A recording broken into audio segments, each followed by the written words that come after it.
Dear J Circle members, Nexus members, and special guests, Happy New Year. Welcome to our first 2021 studio encounter with Wu Chi-Tsung. And I hope you're doing fabulously well in a chilly evening here in California. And now let me turn to our director, the Barbara Bass Barker Director and CEO, Dr. Jay Xu, for welcoming remarks. Hello, good evening. Hi, Abby, and good evening, everyone, J Circle members, Nexus members, and special guests. And I just want to add my welcome to Abby's. And talking about encounter, and I think you are into a very wonderful encounter this evening with the artist Wu Chi-Tsung, who is based in Taiwan. I actually had a chance to encounter his work about 2015, if I remember correctly, in Taiwan. And then among the very last trips that we took before the COVID forced us to lockdown, that was a trip of Nexus members to Art Basel, Miami Beach. And we saw a magnificent work of his. So I think it's having him to speak today, for me, it's like to hear an old friend talk, even though today is my first time to meet him virtually in person. So I think we're all into a very good treat. And also on the museum front, allow me to start with good news that our dedicated finance team helped secure a second PPP loan from our corporate partner, East West Bank, last week. So altogether, we had two PPP loans, which has been providing wonderful sustaining power to the operation and our service to the public during this very problematic years, to say the least. And earlier this week, California Governor Newsom lifted the stay-at-home order, allowing the city of San Francisco to resume some business and activities later this week. So we're anxiously waiting when the museum can reopen again. In the last year, we opened for 2 months, and feedback from our visitors was simply wonderful. So we hope to reopen again, of course, in a very safe condition. As our closest supporters, I want you to be among the first to share the museum's plan before it is announced to the public. So some exciting dates. We plan to reopen the existing museum to the public on March the 4th. Subsequently, the East West Bank Art Terrace will open in late May. And then the Team Lab exhibition, which will inaugurate our new Akiko Yamazaki and Jerry Young Pavilion, will open in July. So these are some of the key dates coming up. As part of the opening festivities, we will be offering exclusive benefits to members, including special preview days and programs with artists, of course. It has been a long journey, and we are still in this long journey of both make sure that all of us, each of us is safe and healthy, but at the same time, make sure that through virtual means we enhance our service and engagement with all of you and all our visitors. We appreciate your patience as we navigate the latest health and safety procedures provided to us, and of course, your ongoing support. More news to come. When the official announcement is made in February, we're going to unveil those dates in February through official, news media. So, but I want you to be the first to know. We're looking forward to welcome you back to the museum in person as well as virtually. So back to you, Abby. Thank you so much, Jay. And talking about the pandemic. So during the pandemic, our whole team at the Asian Art Museum have been super busy and productive. So the Asian Art Museum is proud to announce the recent acquisition of Wu Chi-Tsung's Cyanotype Collage 024 in 2018 and made possible by the generous support from Mr. John Sell. And then I would like to talk about today our star of the night, which is the really one and only Wu Chi-Tsung. Born in 1981 in Taipei, Wu Chi-Tsung received his Bachelor of Fine Arts in 2004 from the Taipei National University of the Arts, where his training from an early age in the practices of Chinese calligraphy, Chinese ink painting, watercolor, and drawing were furthered. And I also want to share with you that today we have a hero behind the scene too, and her name is Julian, and she's the assistant to Wu Chi-Tsung at the Taipei studio. So today she's gonna help me with a lot of sharing with you a lot of Wu Chi-Tsung's work. And among this super long resume, I have edited down, and I'm sure you can find out more about him online. But after decades of creating experimental ink paintings, Wu also turned to contemporary video and installations to apply his aesthetic in classical landscape. So Wu Chi-Tsung currently lives and works in Taipei and has working studio in Berlin and Ho Chi Minh City. Wu has won numerous awards, and one notable one I would like to mention is the one in 2019. He was the recipient of the first Liu Kuo-song Ink Art Award. As many of you know, the Asian Art Museum also has an excellent collection of Liu Kuo-song's work. So with that, I would like to invite my partner in crime, Julian, to start sharing the screen of Wu Chi-Tsung's work so that we can have a very quick overview of some of his really amazing variety of this artist practice. And on the screen, what you're seeing is something called the wire, and we're just gonna go quickly so that we can save more time for Wu to share with us the practice, his studio, and also some really rare and precious behind the scene footages of how he make the work. So we'll go to different slides. The current one is called Wire. And as of right now, what you see is just this close-up. And very interestingly, Wu Chi-Tsung work a lot with perspective, and that often has a lot to do with his training in landscape and how that he apply the perspective into how he create a landscape based on his aesthetic with Chinese traditional landscape. What we're seeing right now is called Crystal City, and I have seen this work in both larger and smaller scales.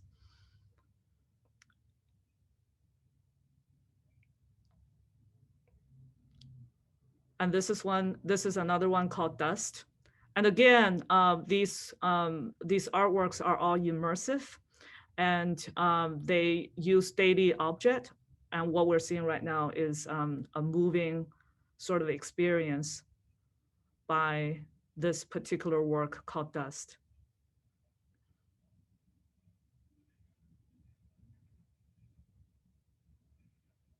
So Wu Chi-Tsung work a lot with projection, installation, and also making this light sculptures in a dark environment. And in recent years, he also experiment with different kind of techniques to combine the kinetic installations with set design and working with stage performances. And I happen to know several dancers, contemporary dancers that collaborate with him. And it's really a treat to see a visual artist turning his experience with installation art and apply that to the set design and also on the stage. So Julian, we can move to the next one if possible, because although today our focus is on Wu Chi-Tsung's painting, I think it's always important for us to see his training and also what he did. And now let's go to Taipei, where Wu Chi-Tsung's studio is located. They made this special visit just for us.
And now I would like to invite Chi-Tsung to the screen.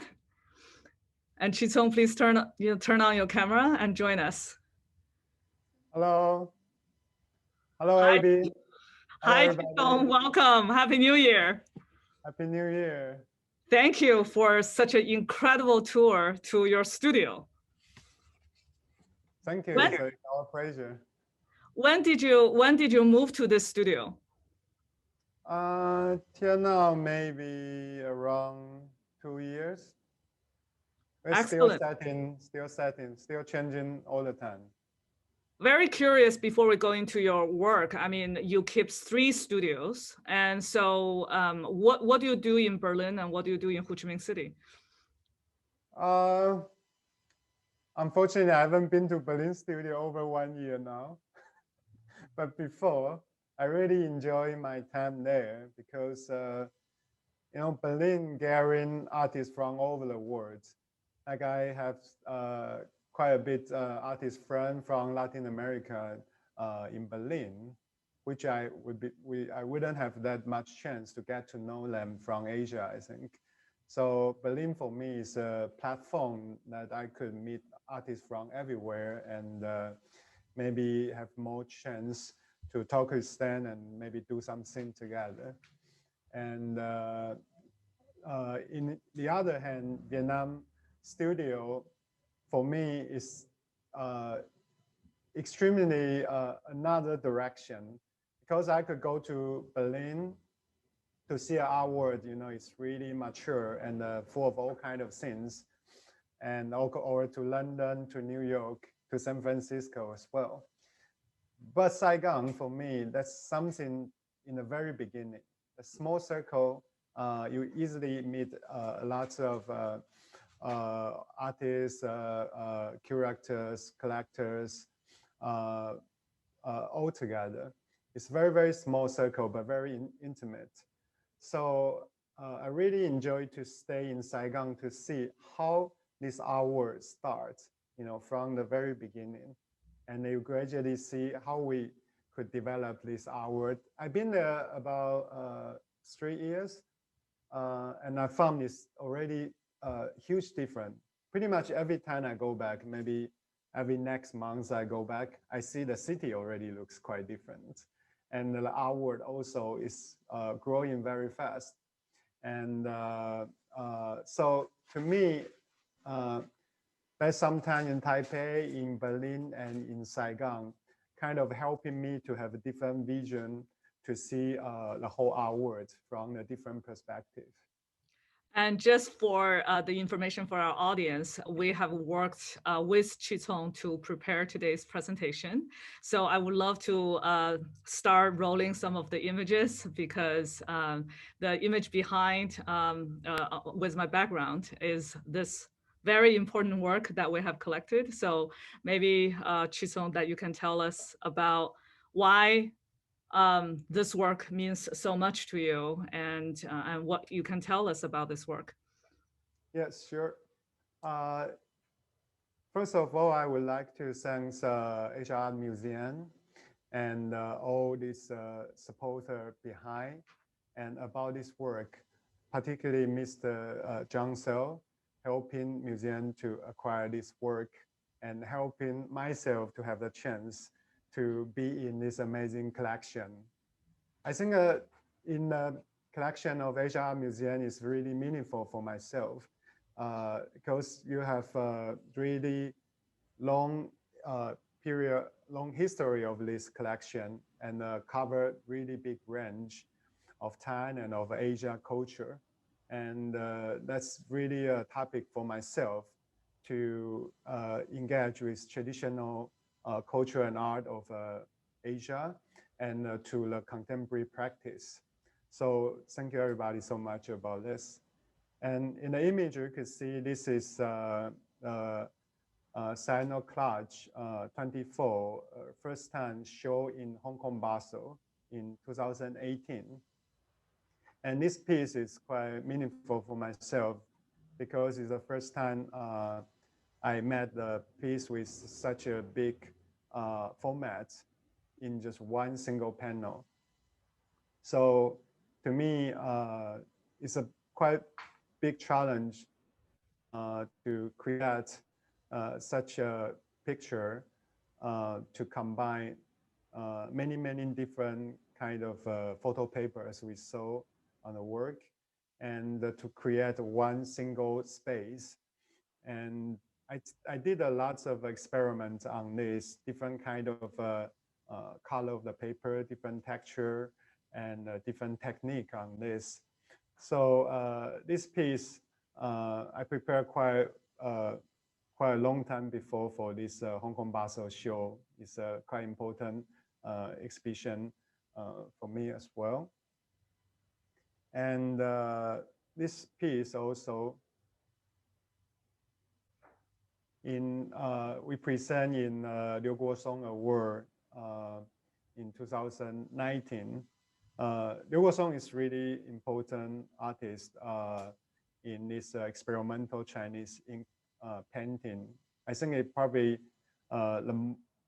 we could say the most important artist to inspire for the artists to think about very different possibility of ink painting, kind of move this to modern and contemporary practice.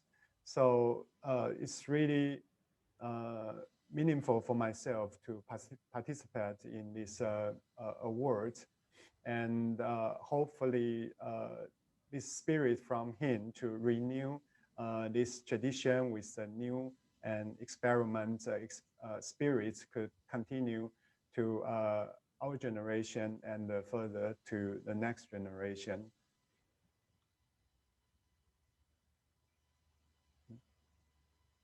And this is Mr. Liu Guosong, a photo together in the exhibition.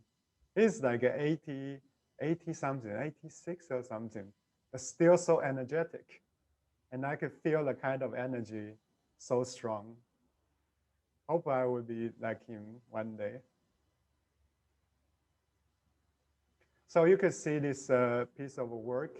The background is a little bit brown or yellowish, and the front is darker blue. This is what I found in cyanotype on the sham paper. Because sham paper have a very different texture and quality, and I found using a cyanotype chemical on the sham paper, it could show very diversity color, different with any other paper, like in watercolor paper or drawing paper. And this is the first time I tried to use this feature to create a difference of this color to give the depth of the space. And in this one single image, it's 1.8 by 3.6 meter. It's quite big, and each paper is about 60 centimeter by 12 centimeter, 120 centimeter. So it's actually combined many paper on this picture. I select interesting detail from each paper and combine them all together to create this big image. And it was the huge challenge for myself at the moment, because I didn't try such a big photo in one single format, and have to select all this material with is connecting but interesting the difference at the same time. So I was trying a lot on this piece. It's kind of a milestone of my practice on the Cyano Collage series. So I'm really happy this work could be in the Asian Art Museum, your collection. That would be really meaningful for myself. So this is the very first one in 2012. I started to try the cyanotype exposed under the sunlight.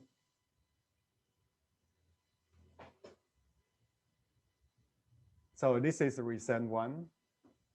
I just did the end of last year. You could see in the beginning, you just simply crumble the paper and not much projection or idea about that. You just testing this technique. But after a few years practice, you can see there are many interesting detail inside. It's all from the sensing, just crumble the paper, put on the sunlight.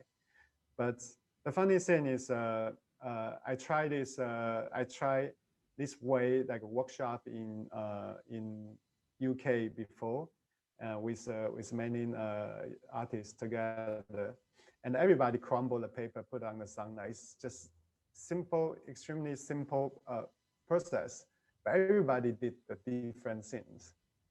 Like outcome just so different. And I think somehow if you have some kind of projection, imagination, even just crumble a paper, you could show something inside. So for myself, after a few years practice, even just this simple process, it shows a lot of different things inside within one single paper. This is the first Cyano collage in 2016. So I did wrinkle texture series for 4 years. Then I found this new technique to collage many papers together to create a bigger format of a work. Why I started to do the collage was the memory for an artist called Ni Zaiqing. He's a pioneer ink painting artist, also a quite important art critic in Taiwan. And he started to do the Chinese ink painting collage from 80s. And very interesting experiments and inspire lots of people. And when I was in the university, I was assistant for him for a few months. And his idea about experiments of ink painting and the more avant-garde in all this art practice kind of inspired me a lot. So 2015, he passed away. And in the memory of him, I'm thinking to use Collage to develop my cyanotype work. So I create this cyano collage series of work. Also, this piece I would like to mention, company Zhongtai in Taiwan. They also have an art museum, Zhongtai Art Museum in Taiwan. They were the first one commissioned this piece for their space, and they didn't know what I'm going to do at the moment. I just told them I have this idea, and they support me to finish this piece without any idea what the outcome would be, and really appreciate their support.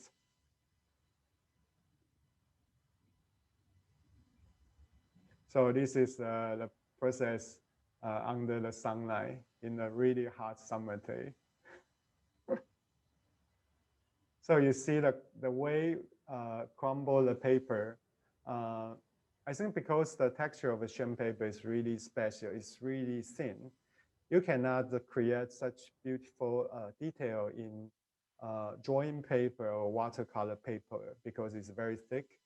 And in the sham paper, you could make a lots of interesting texture on top of it. And also because it's very thin but very strong, so you could crumble it, make a lots of shape, and after you wash it in the water, it's just flattened. It's totally perfectly flat afterwards. And the process to expose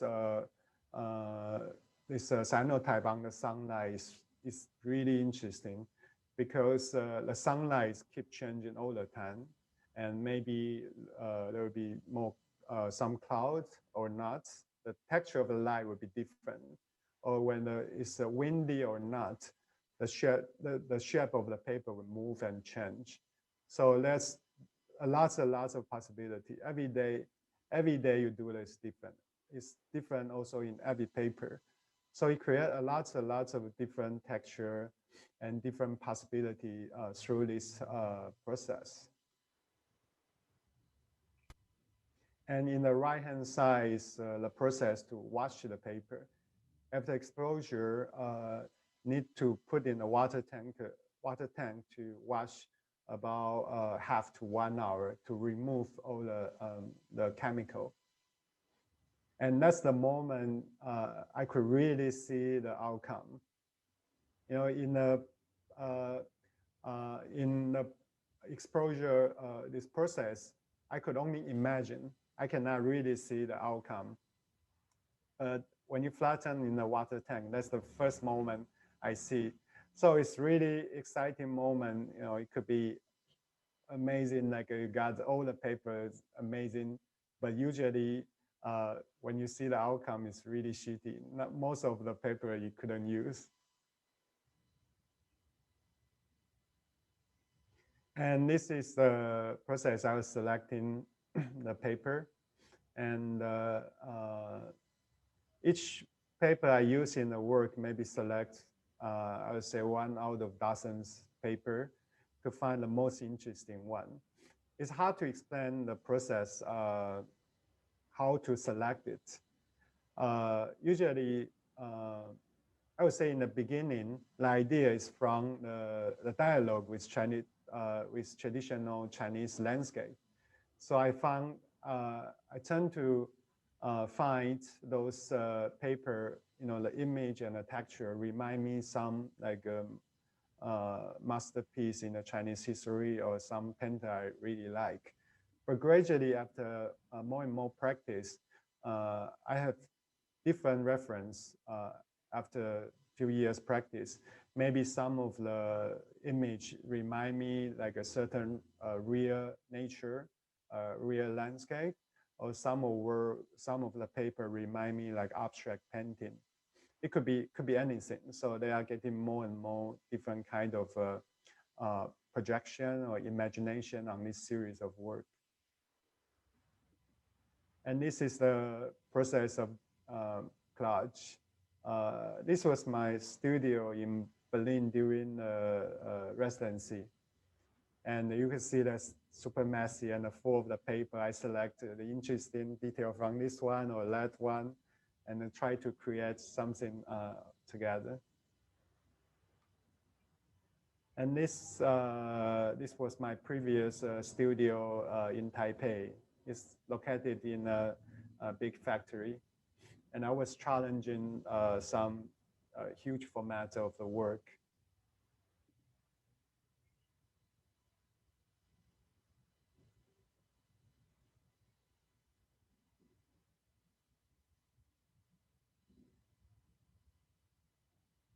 Some friends visit the Miami, Basel last year. This is the piece I was showing there, the process I was making.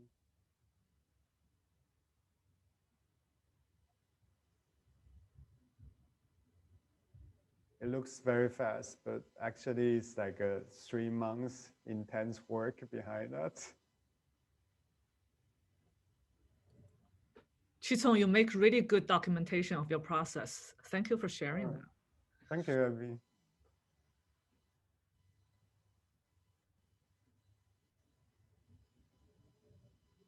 Oh, I miss this studio. I haven't been there more than 1 year already. And this is your Berlin studio, right? Yes, my studio in Berlin. The place is like a studio complex with, I think totally more than 300 studios together. So you could meet a lot of artists from everywhere. It's really interesting community there. I think and for this building, go ahead. This building is really interesting. It's a historical building where the headquarters of Stasis practice of their new technology. So this building, they have some kind of interesting lab inside, used for developing some technology at the moment.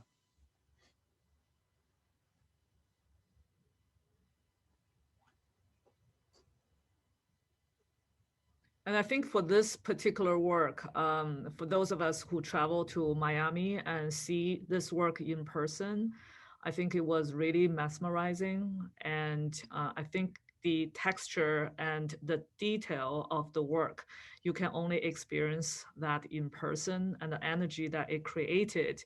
I think for many of us who saw the work first time, we always kind of confused by the effect that it has. You wonder if that is painting or it's photography. And so, Chi-Tsung, how do you see the relationship between the role of photography, the role of Chinese landscape painting, and the technique of cyanotype, and how do they play into your choices? I would say I'm really enjoy to confuse people about that. I'd say there are actually no real boundary between all these kind of different art form. I'm trying to find something connected all these things together. And actually, in the beginning, I started to practice about cyanotype. It was because I wasn't satisfied about photography, especially digital photography nowadays. It seems very simple, very convenient. We could create any image through digital process easily nowadays. But I feel in the end, that's only one way to do photography. And so I look back the photography history and I found cyanotype is very simple, very original technique, which I could combine with any other material easily. That's how I found interesting about cyanotype. It's basically just recode the light. It's like the original meaning of photography. So I found this kind of easy, like you go back to origin, it's very easy to connect with painting because we all use paper. It's just like some kind of ink or paint, but it shows the feature of a photography at the same time. So I'm trying to find there to have developed this technique to combine photography and painting. Actually, a technique and material behind this series of work, like the sham paper from Chinese ink painting. But the panel I met is actually all like a very traditional, realistic oil painting way. They put the linen on top of the board to create the solid background for painting. So texture, the material-wise, also trying to combine very different kind of technique and painting tradition all together in this series. And Chi-Tsung, we have a lot of questions pouring in, and thank you for our audiences for asking a lot of questions. So let's stop the screen sharing and let's move to the Q&A so that we can have you answering them. Sure. So let's go to our first question. I guess the first question is actually for me. When will this new acquisition go on view at the museum, and in which gallery will it appear? So this work will appear in the Hambre Gallery for our new acquisition. So I'm very excited about that. Like I said earlier, during this pandemic, our whole team has been super busy and productive and aggressive. So we made a lot of important acquisitions, including this one, and we hope to do more studio encounters in the future to introduce some amazing pieces to our J Circle members and our general audience. So yeah, I can't wait, and please stay informed, and we'll share more detail with you once the dates are finalized. And also, we would love to invite Chi-Tsung to come to Asian Art Museum for a site visit and reconnect him with San Francisco. The question is, since we cannot see the texture or weave of the canvas layer, how many layers of plain sham paper are adhered to the canvas before collaging the cyanotypes?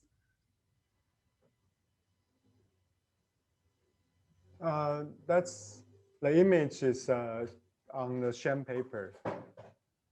So each work, it depends. Like this work, number 24. To be honest, I can remember, but I would say the basic image maybe about maybe more between 10 to 20, the background, the image itself. And on top of that, I collage some blank, just the white blank sham paper to create the texture of the folk. So that part I cannot really tell, maybe dozens of layer on top of that. So in total, I don't know, dozens of sham paper in this piece. And I also, yeah, I'm sorry. I explain about this process a little bit. So I select the photo paper to collage on the canvas first. Then I put on the white paper to create the depths, like those texture of the folk, to create the depths of the image. This process is really interesting. Actually, I just use the white paper to reduce the image. Every layer I put on, I reduce a little bit. So the part I'm really working on is the emptiness space. You know, I put on the image, create the backdrop. Then I keep adding white paper, the blank paper to reduce image a layer and a layer. So that's the really, the center of this series is working on this emptiness space. So I found this kind of some aesthetic I trying to connect with traditional Chinese landscape. So the emptiness is how we refer to the Chinese Liu Bai. Liu Bai, yes. Yeah, okay. So I also want to acknowledge that we actually have a lot of expert of paper and the technique in our audience, our colleagues from our conservation departments. So they have a question. So they're interested in the material to help us understand the long-term preservation of the piece, and what acrylic product did you use to coat the collage, and what kind of adhesive do you use for the collage? Is that a secret, or you are willing to share that with us? Oh, it's nothing secret. I use golden acrylic gel, the gloss gel, to do the collage. I should start it from the canvas. I do the canvas is in very traditional way. So I use rabbit skin glue to fix the canvas on the wood board. So the canvas, I use quite thick canvas to prevent the acid from the wood board, and seal the canvas with rabbit skin glue and gel, acrylic gel. Then I started to use acrylic gel to put on the sham paper layer and layer. Then on top of that, I use the UV protection varnish on top of the work. That's the new material. So it's really helpful to reduce the UV influence to any kind of material. So on top of that, I use the UV protection one. So, and just just another note to share with our audience, and this is something I have learned from our conservation specialist, is that another unusual characteristic of the cyanotype is its regenerative behavior, which is quite magical, because the prints that have faded due to prolonged exposure to light can often be significantly restored to their original tone by simply temporarily storing them in a dark environment. So this is something that our conservator taught me, and I'm showing it off, but it's really their knowledge. So I want to acknowledge that. And then we have other questions. Can I talk a little bit about this, Please. this phenomenon? This is so interesting. I read the same thing on the book. I said, how could it possible? It fed under the light, then you put it in the dark and you come back. Then I did a test of that. It really happened. This is amazing. It's, you know, it could come back. The color could come back. But if you put under the sunlight for too long, it kind of damage totally. It wouldn't change back. But in most of cases, it would come back. And I also found in lots of this research, they say cyanotype is not stable. I found it probably because most of cyanotype is using on the blueprint on the architecture. So those processes that produce those cyanotype paper is really fast. I found the problem probably they didn't wash the paper totally. So those chemical or acid still contain the paper and damage the paper, cause all this changing. Because in my experience using on the sham paper, with really enough, we wash maybe half to 1 hour on the paper, it removes most of the chemical, and the paper after a few years is stay really no change in really good conditions. So I really wanted to do the further experiment on this to make everybody could know the cyanotype more. Excellent. And speaking of paper, what kind of shrimp paper that is your favorite, and where are they made? I have to say, we use so many different types of paper, and we try very kind of paper from everywhere. But I want to especially mention a paper museum in Taiwan. It's called Shuhuo. They are a paper museum from a big paper company, and they are our consultants. So they provide many different paper and to work with us to find the interesting paper. And they even work with artists to design particular new paper for their purpose. So I'm really happy to work with them. And they have a factory in Nantou in middle of Taiwan.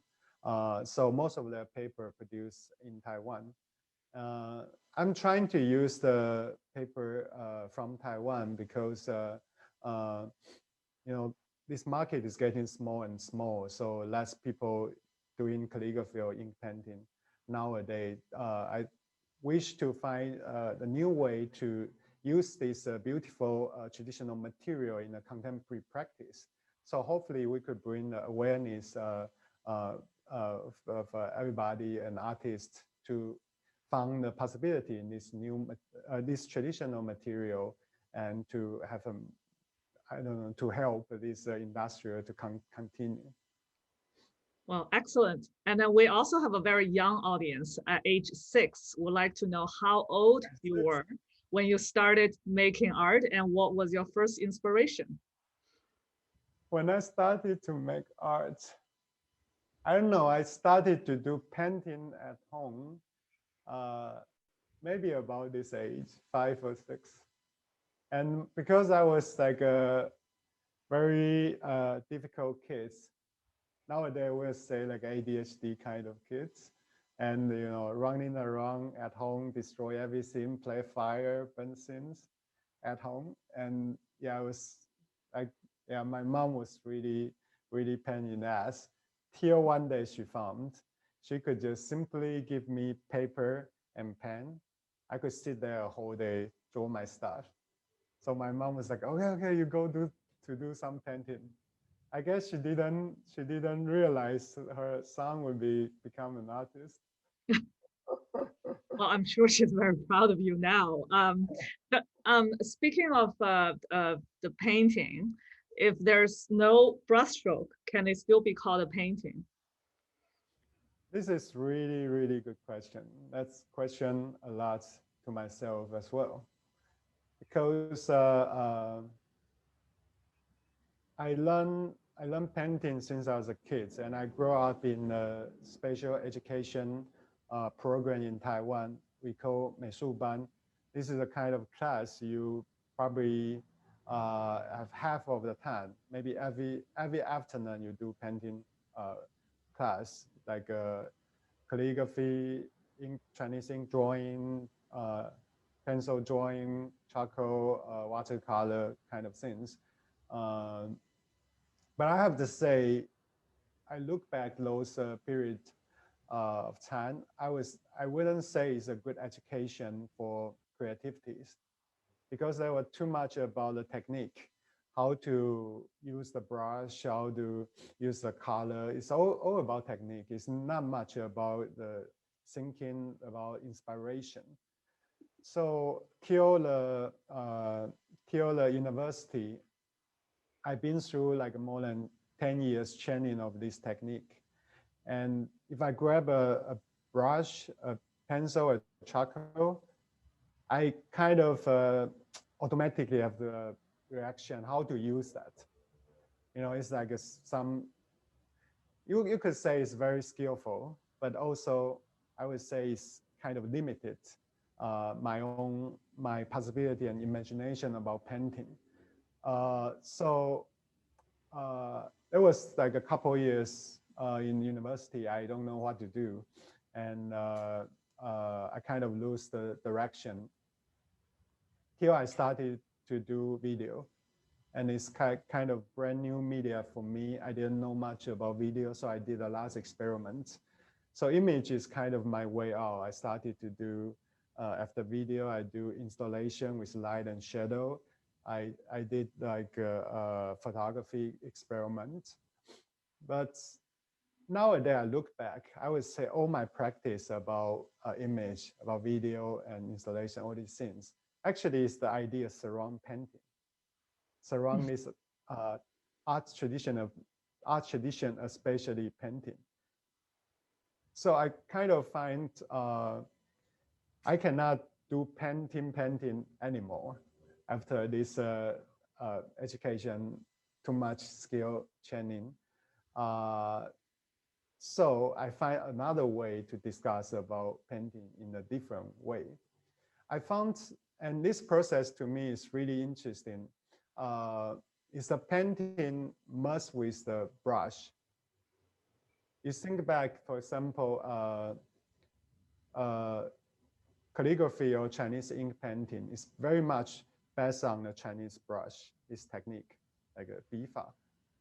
I think I would say that's my favorite part. I think that's the spirit, that's the center of a whole Chinese painting tradition. That's the most special part. But also that's the part we really hard to continue them. It's not just about artists. I think it's more from the audience side because we don't have the experience to use brush nowadays. So it's hard for audience to feel the feeling that where artists doing those calligraphy and painting. So my idea is trying to find some way we could recreate from this tradition, but we find a different way to continue this and without losing too much the kind of spirit behind. So in this case, I would say painting, our practice of painting before define our imagination of painting nowadays. But our practice nowadays and experiments would define the painting or art in the future. That's how it could keep going on and extend the imagination and possibility of painting or art. So I would more from this point of view to see the possibility of painting in the future. And hopefully you'll be more open and more engaged with the people, with the general public, our daily experience. That's a great insight, Chi-Tsung. And I know that we have 1 minute left to our 7 o'clock conclusion time, but I just want to extend maybe 5 more minutes for us to elaborate a little bit on that, because you brought up a really good point about how painting becomes painting. And then particularly the Asian Art Museum, we have a large collection of ancient paintings. And I think it's very important that we remember the artists of today, how that they got inspiration from these ancient paintings and they continue the life in terms of reading it, recreating the technique, and also the new reading of these paintings. So that whether that they're ancient or that they are the contemporary paintings that just got created by artists like you, that they continue to cross-pollinate and also together grow into this kind of new appreciation. So I think we're just gonna quickly conclude, but we will try to answer a few more questions by extending about 5 more minutes. And we understand some audience might need to go for other engagements, but we'll try to answer a few more questions. So we'll do it quick, okay? Chi-Tsung, so your answer needs to be shortened. Does the wrinkling maintain or change over time? Sorry? Does the wrinkle on the work maintain or they change over time? A wrinkle on work? Yeah. Oh, when I mean those crumble texture, those wrinkle would flatten totally after the process washing the paper. So it become perfectly flattened after that. And do you always work? And do you always work in the same size? The longer you leave the paper in the sun, the darker it gets. Or how long do you leave it out in the sun? Usually, I would say around half hour, but it's really depends because every day the daylight is different, maybe cloudy, or the time I do the exposure, the angle of light will be different. So it's really hard to say the standard. It's more like my feel about the paper. The funny thing is you cannot really see. After exposure, the color of the paper will change a little bit, but you cannot really predict the final image. So most of the time it's more like I just sense that and feel that. Yeah. Okay, and the last question, do you save paper that you do not initially select and revisit much later when you're in a different mind frame? Yeah, that's really good one. That's a good question. Because from time to time, I go back to see those paper I didn't select before, and I always find something new inside. So that's very, very interesting process. I cannot really tell what's the standard I'm selecting the paper. It's more like just your instinct about that. But from time to time, my feeling change a lot. I go back to those old papers. I always find different things, always. So I found that's unlimited possibility there. So I think we collect, I don't know, maybe over 1,000 paper in a studio. Most of them probably will never be able to use, but I still take a look of them sometimes to find some new inspiration. Okay, one last question from a curator. When are you going to come to San Francisco? Anytime. I would love to. Hope everybody could stay safe and healthy during this time, and we could have our art activities globally back as soon as possible. And I do know when Chi-Tsung came to San Francisco last time, he had an amazing experience visiting the Asian Art Museum, and also has a very unique story to tell next time when we meet with Chi-Tsung again. So I want to thank all our audience, our J Circle members, our Nexus members, and our special guests to join us tonight. And just in case that Jay is available, I would love to welcome Jay back on the camera and say a few words, and then we'll conclude the night. Since we're already over a little bit, I just let's say, Chi-Tsung, thank you so much for your fascinating art and your fascinating narrative about your art. Abby always done a great job in hosting, and I'm very grateful to our audience passion, interest, great questions. Let's continue our engagement, and there's more art to be seen on site as well as virtually, and more programs in the offering. So in the meantime, please take great care, be safe, healthy, and always looking out to art for inspiration. Thank you very much. Come back to the museum soon. See you guys. Could I say some words to all the friends joining our events? Because I think it's the rare opportunity to speak all these supporters behind the museum. I always found this is really, really important. People only see art history, they see artists, they think the artist is the center, but I totally don't agree about that. I think art is created by everybody, participate and care about this and supporting all these things. And this within all everybody's general support make all these things possible. And personally, I want to say something from the artist's point of view. What I'm doing is just, something I like, and I try in my studio, but because of everybody supporting this, so it could be something share with others, and it could be support and continue to do this. So really appreciate all your care about art and all your general support about art. And I think that's to me, that's the best part of the art, that everybody could engage over here and to share lots of things together. Thank you so much. Oh, thank you. Thank you.